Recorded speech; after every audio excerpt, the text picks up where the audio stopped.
Salut tout le monde. Alors petite vidéo aujourd'hui, je vais essayer de pas faire trop long. Complément des vidéos charpentes que j'ai déjà faites auparavant, qui vient en plus se rajouter sur la vidéo des sorties de panne sablière, qui va concerner les contre-chevrons qui vont. J'ai une petite coupe à faire en fêtage, comme j'ai déjà fait sur les chevrons en chaîne. Donc ça me permet de vous expliquer en même temps ce que je vais faire, sur cette toiture au niveau isolation et tout, ou réexpliquer pour ceux qui n'auraient pas vu toutes les vidéos. Et ben allez, c'est parti, je vous montre rapidement ce que je vais faire. Donc je reprends ma petite maquette. Donc on a ici les chevrons avec, à cet endroit là, donc il y aura la panne fêtière avec les pannes intermédiaires, d'accord. On aura donc ici donc ce bout de palette qui va représenter la volige, donc voliges qui seront posées dans ce sens-là, hein. Donc là je vous la pose comme ça pour la maquette. On aura la laine de bois qui sera ici, et on aura le contre-chevron qui va venir au-dessus de la laine de bois, avec entre-temps, entre les deux là, on aura un frein vapeur, d'accord. Et ensuite on aura de la vis comme ça, donc là elle fait 40 cm, elle représente mon schéma, puisque j'aurai deux épaisseurs de laine de bois, qui va venir pincer le contre-chevron sur le chevron en prenant en sandwich donc la laine de bois et la volige. Voilà, j'ai commencé mes contre-chevrons. Alors comme pour mes chevrons en chaîne, donc je me suis fait un petit gabarit avec le même bout d'isorel, sauf qu'il fait effectivement 6 cm de largeur. Donc pareil que pour le chêne, ça fait 6 cm plus ou moins de 3 mm. Donc du coup je reprends les coupes pièce par pièce. J'aurais pu prendre un Trusquin, c'est ce qui m'avait été conseillé dans la vidéo du chevron, ce qui était une excellente idée effectivement, mais pour quelque chose où la coupe est régulière. Là j'ai vraiment des écarts, donc je préfère reprendre l'axe individuellement à la mesure à chaque chevron. Donc du coup j'ai réglé ma scie à onglet sur l'angle de coupe. Comme ça je peux venir poser directement mes chevrons. Vu qu'ils sont plus petits, je peux déjà les faire directement à la machine. Je suis moins pointilleux que pour les chevrons en chaîne, puisque là c'est du contre-chevron, ce sera invisible. Le tout c'est qu'il soit vraiment bien assemblé en fêtage correctement, hein. Je bâcle pas, mais voilà, du coup là ça va à la scie, ça va plus vite. Je fais à la scie sauteuse, je finis à la râpe et l'affaire est lochée. Faut pas que ça me prenne 15 ans à faire, quoi. Voilà.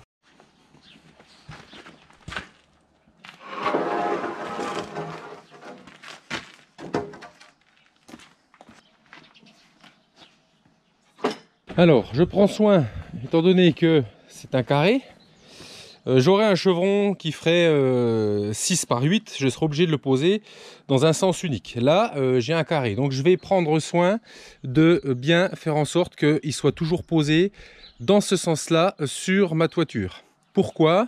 Parce qu'en fait, on se rend compte, on voit en bout les veines de bois en fait arrondies. Et quand ma vis va traverser mon bois, eh ben, elle va venir écraser ces veines de bois. Si je le mets dans ce sens-là, quand je vais visser, eh ben, j'ai de plus de fortes chances d'éclater mon chevron et du coup de réduire ma rigidité, ma solidité. Ça, ce sera le sens de pose. Donc comme je vais le couper, eh ben, j'y fais faire un quart de tour pour la coupe, pour le traçage, et ensuite je sais que à la pose sur la toiture, il sera posé comme ça. Petite touche de féminité. Oui, oui, on a le droit d'assortir les couleurs, du rose, du vert, du rouge et une coupe de Playmobil. Et ouais. Je pense que quand on mettra les cons sur orbite, t'as pas fini de tourner.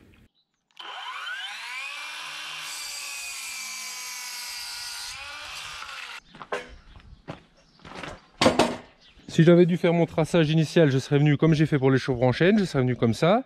Et bien ici, je fais pareil, hein, je viens prendre la largeur du chevron là. Donc ça, c'est ma chute. Je viens rapporter ici.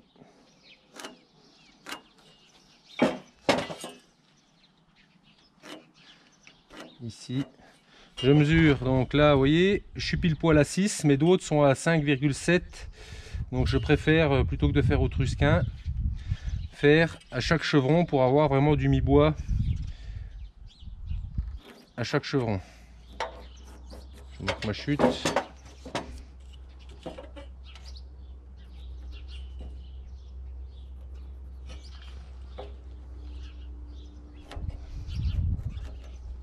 Voilà, et là, ici. Et là, ici. Et en fait, plutôt de m'enquiquiner avec ma scie à main, en fait, je le coupe à la scie sauteuse, vu que là, c'est du pain et qu'il n'y a pas une grosse épaisseur.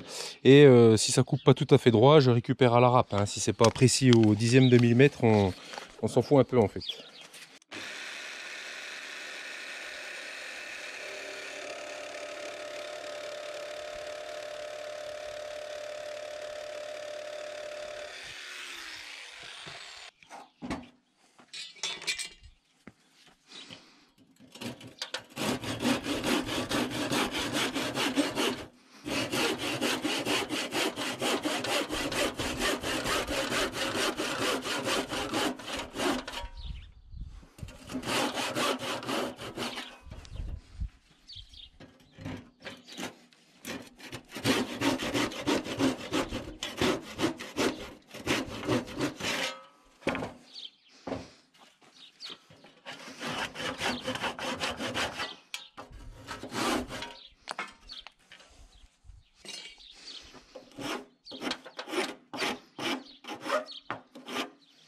Voilà.